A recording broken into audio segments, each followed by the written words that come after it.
여러분 안녕하십니까? 다양한 뉴스가 가득한 방송 IHQ 리포트 임미아입니다. 4월 28일 금요일 뉴스 시작하겠습니다.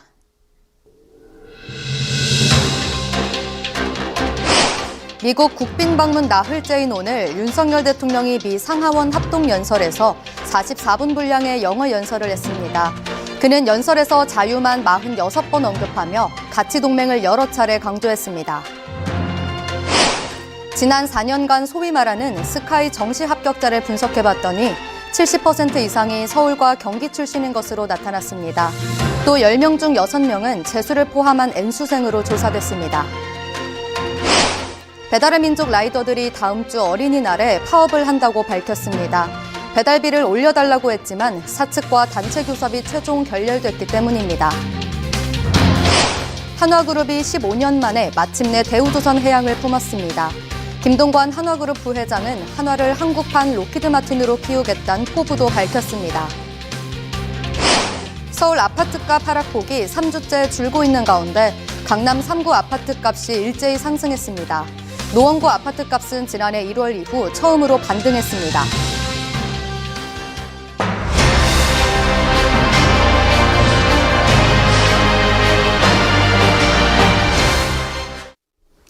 미국 국빈 방문 나흘째인 오늘 윤석열 대통령은 미 상하원 합동연설에서 44분 분량의 영어 연설을 했는데요. 한국 대통령의 미 의회 연설은 지난 2013년 박근혜 전 대통령에 이어 10년 만입니다. 오늘은 윤 대통령의 연설 숫자로 살펴보겠습니다. 먼저 57번과 23번입니다. 윤 대통령은 44분간의 연설 중 미 의원들로부터 57번의 박수를 받았는데요. 특히 기립박수만 23번을 받았습니다. 당초 예정된 연설 시간은 약 30분이었지만 연설 도중 의원들의 박수가 2분에 1번 이상 쏟아지며 예상보다 길어졌다고 합니다. 지난 2013년 미 의회에서 연설한 박근혜 전 대통령의 경우 40분 동안 기립박수 6번을 포함해 40차례의 박수를 받았는데요. 이어서 46회와 27회입니다. 이는 윤 대통령이 연설에서 언급한 자유와 동맹 횟수인데요. 그는 이날 연설의 핵심 키워드로 자유를 내세웠습니다. A4 용지 18쪽 분량의 연설문에는 자유란 단어가 46번 등장하는데요. 동맹은 27번 사용됐습니다. 윤 대통령은 연설에서 한미동맹은 그 어느 때보다 강력하다며 이 자유를 키워드로 한 가치동맹을 여러 차례 강조했는데요. 그러면서 미래 한미동맹은 첨단 분야와 우주, 사이버 공간으로 확장될 거라는 청사진도 제시했습니다.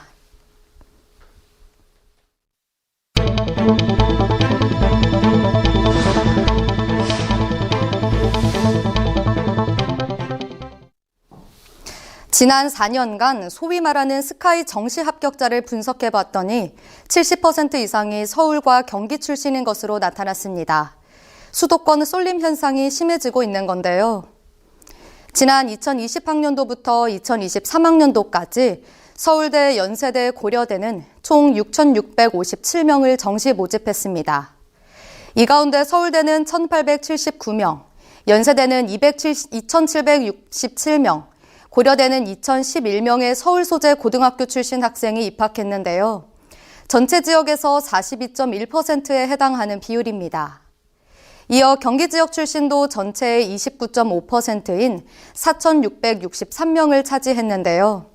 서울과 경기를 합하면 전체 합격자의 71.6%에 달합니다. 반면 지역은 4% 이하였는데요. 대구가 4.2%, 부산 3.6%, 전북 3% 등으로 대구가 유일하게 4%대였고 나머지는 이조차 되지 않았습니다. 또다시 입시에 도전하는 N수생들의 비율도 높았는데요. 스카이 정시 합격자의 61.2%가 재수 이상의 N수생이었고 고3 현역생들은 36%로 나타났습니다. 벌써 일주일 남았죠? 다음 주 금요일 어린이날이 얼마 남지 않았는데요. 하필 배달의 민족 라이더들이 이날 파업을 한다고 합니다. 이유는 배달비를 올려달라는 건데요.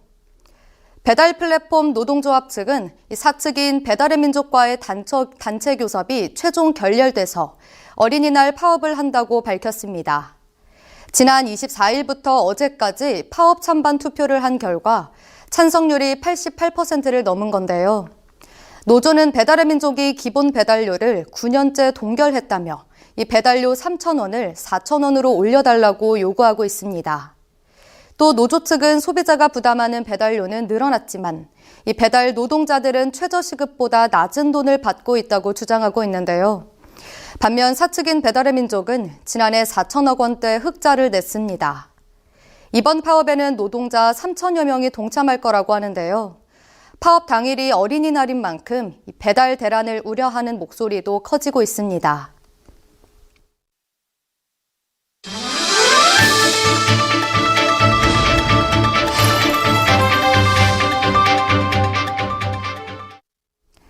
한화그룹이 마침내 대우조선해양을 품었습니다.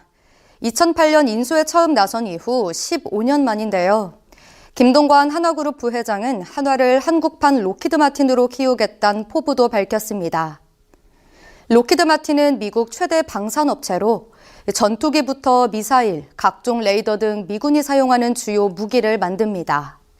한화는 다음 달 중 2조 원을 투입해 유상증자 신주를 인수하는 방식으로 대우조선 지분 49.3%를 확보할 계획인데요. 대우조선은 내달 초 이사회를 열고 신임 이사진과 사명 등이 포함된 임시 주주총회 안건을 결의할 예정입니다. 사명은 한화오션이 유력하며 상표는 이미 특허청에 등록을 마친 상태입니다. 앞서 김승현 한화그룹 회장은 2008년 대우조선 인수를 추진했다가 무산된 바 있는데요. 15년 만에 아들인 김동관 부회장이 바통을 이어받아 마무리한 셈입니다. 이번 인수로 김 부회장의 그룹 내 승계 구도가 더 명확해졌다는 평가도 나옵니다. 한화는 인수 이후 자사의 방산 부문과 대우조선해양의 군함 부문 간 시너지 만들기에 주력할 것으로 보이는데요. 특히 한화는 육해공 통합 방산 시스템을 추진하겠다고 밝혔는데 앞으로 공에 해당하는 항공우주산업, 즉 카이 인수에 나설지도 주목됩니다. 서울 아파트값 하락폭이 3주째 줄고 있는 가운데 강남 3구 아파트값이 일제히 상승했습니다. 노원구 아파트값은 지난해 1월 이후 처음으로 반등했습니다. 한국부동산원 조사에 따르면 이번 주 서울 아파트값은 지난주보다 낮은 0.07% 하락해 3주 연속 낙폭이 줄었습니다. 서울 아파트 시장은 지난달 급매물 거래가 늘면서 주요 단지를 중심으로 직전 거래가보다 오른 값에 팔리는 상승 거래가 나타나고 있는 건데요. 강남 3구로 불리는 강남, 서초, 송파의 아파트값도 모두 상승했습니다. 지난주 0.01% 하락했던 강남구 아파트값은 이번 주 0.02% 올랐는데요. 지난해 5월 마지막 주 조사 이후 11개월 만에 상승 전환한 겁니다. 또 서초구 역시 0.03% 뛰어 지난주에 이어 2주째 올랐고 송파구도 0.04% 상승해 3주 연속 오름세를 보였습니다. 강북에선 노원구 아파트값이 0.04% 올랐는데요. 작년 1월 첫 주 이후 약 1년 4개월 만에 상승 전환했습니다. 최근 급매물이 소진되면서 호가가 올랐다는 게 현지 중개업소의 설명입니다.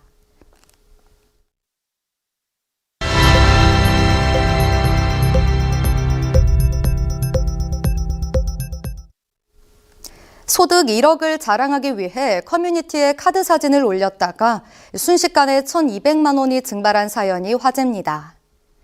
아멕스 익스프레스 프리미엄 카드는 연간 1억 원대 후반의 근로소득과 충분한 가처분 소득이 있다는 점을 인정받아야 발급받을 수 있다고 알려졌는데요.